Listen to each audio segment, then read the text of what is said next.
Hello everyone, welcome back my new channel. আর আজকে আমি একটা নতুন রেসিপি বানাবো। আজকে হচ্ছে মটর পনির। তারই রেসিপিটা তোমাদের সাথে শেয়ার করবো। তোমরা ভিডিওটা কন্টিনিউ দেখতে থাকো। আর আমার ভিডিওগুলো যদি তোমাদের ভালো লেগে থাকে অবশ্যই আমার ফেসবুক পেজটাকে ফলো করে দিও। দেখো পনিরগুলোকে আমি কেটে নিয়েছি। এবার পনিরগুলোকে আমি ভেজে নেব। চাটু বসিয়ে দিয়েছি, চাটু গরম হয়ে গেলে এবার পনিরগুলোকে আমি ভেজে নেব। দেখো চাটু তেল দিয়েছি আর একটু বাটার দিয়ে দিলাম। এবার আমি পনিরগুলোকে ভেজে নেব।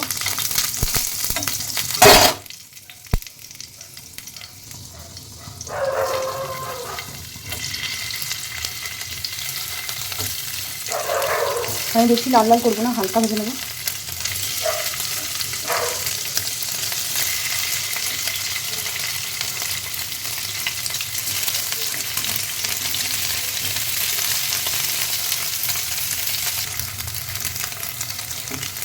পনিরগুলো আমি হালকা লাল করে ভেজে নেবো, কেন বেশি ভাজবো না, বেশি ভাজলে শক্ত হয়ে যাবে।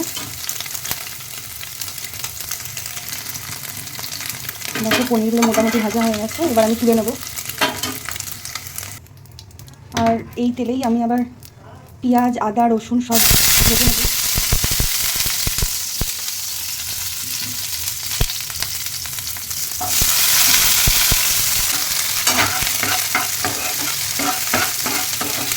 এগুলোকে ভালো করে 5-7 মিনিট ভেজে নেবো।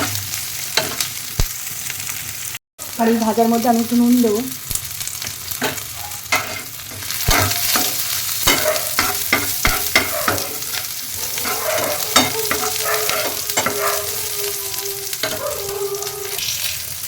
আর এর মধ্যে যদি টমেটো দেওয়া যেত তাহলে ভালো টেস্ট হতো। ঘরে টমেটো নেই, তাই আমি টমেটো সসটা ইউজ করবো। কিন্তু পরে এর মধ্যে টমেটো দিয়েও তোমরা ভালো করে ভেজে নিতে পারো। এই দেখো ভাজা হয়ে গেছে। তারপর এটা মিক্সিতে পেস্ট করে নেব। একটু ঠান্ডা হয়নি, 5 মিনিট রেখে দেবো এরকমভাবেই। এই দেখো আবার কড়াইতে তেল দিচ্ছি।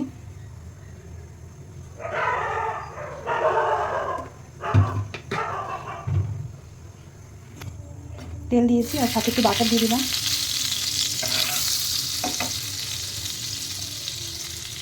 আর তেজপাতা আর একটু জিরে আর এই যে গোটা গরম মশলা সেটাও দিয়ে দিলাম। এবার এই তেলের মধ্যে আমি এক একে মশলাগুলোকে অ্যাড করব।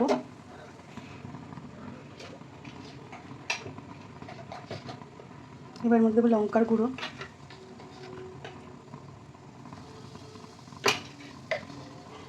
জিরের গুঁড়ো,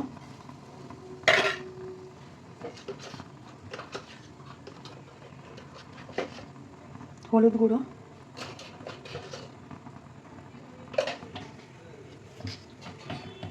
আর দিলাম নুন।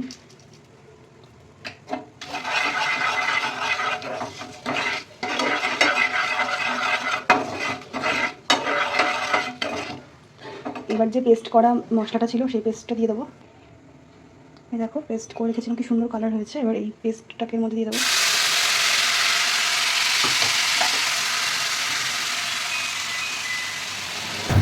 দেখো কি সুন্দর কালার হচ্ছে। এবার ভালো করে কষাবো, তেলটা বেরিয়ে আসলে। আর খুব সুন্দর একটা স্মেল বেরিয়েছে।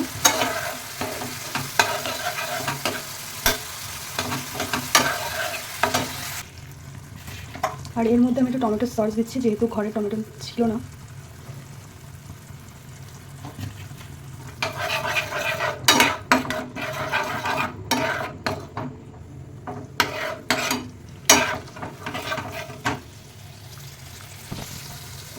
এবার এর মধ্যে আমি দিয়ে দেবো হচ্ছে মটর। আর দেখো এই মটরশুঁটিগুলো আমরা শীতকালে মটরশুঁটিগুলোকে ফ্রিজে রেখে দিয়েছিলাম, তাই এগুলো নরম হয়ে গেছে, তাই মটরটা দিলাম।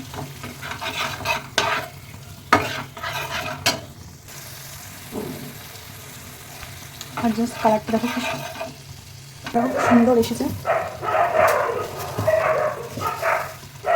আর এর মধ্যে আমি একটু চিনি দিচ্ছি।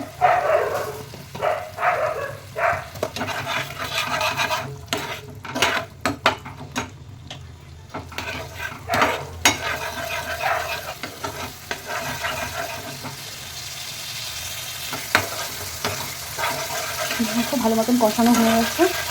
এবার আমি জল দেবো মধ্যে।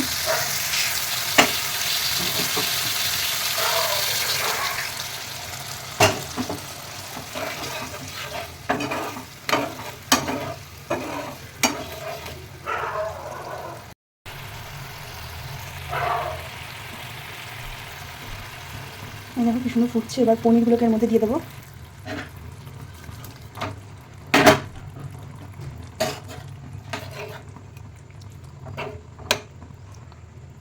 আর এটা যখন পুরো মাখা মাখা হয়ে আসবে তখন নামিয়ে নেবো।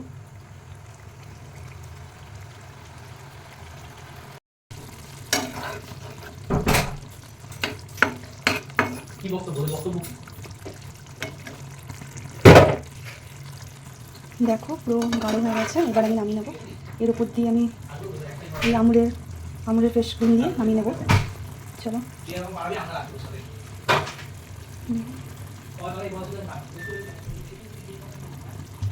দিয়ে ভালো করে মিশিয়ে নেবো, তারপরে নামিয়ে নেবো।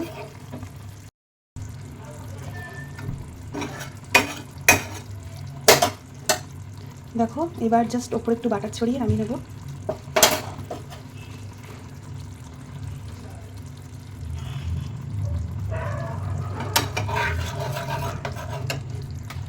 এই দেখো মটর পনির রেডি, নামিয়ে নিয়েছি। আর উপর দিয়ে একটু ফ্রেশ ক্রিম ছড়িয়ে দিয়েছি যাতে দেখতে ভালো লাগে। তোমরাও এরকমভাবে বাড়িতে বানিয়ে খেয়ে দেখো কেমন লাগে, অবশ্যই কমেন্ট করে জানিও।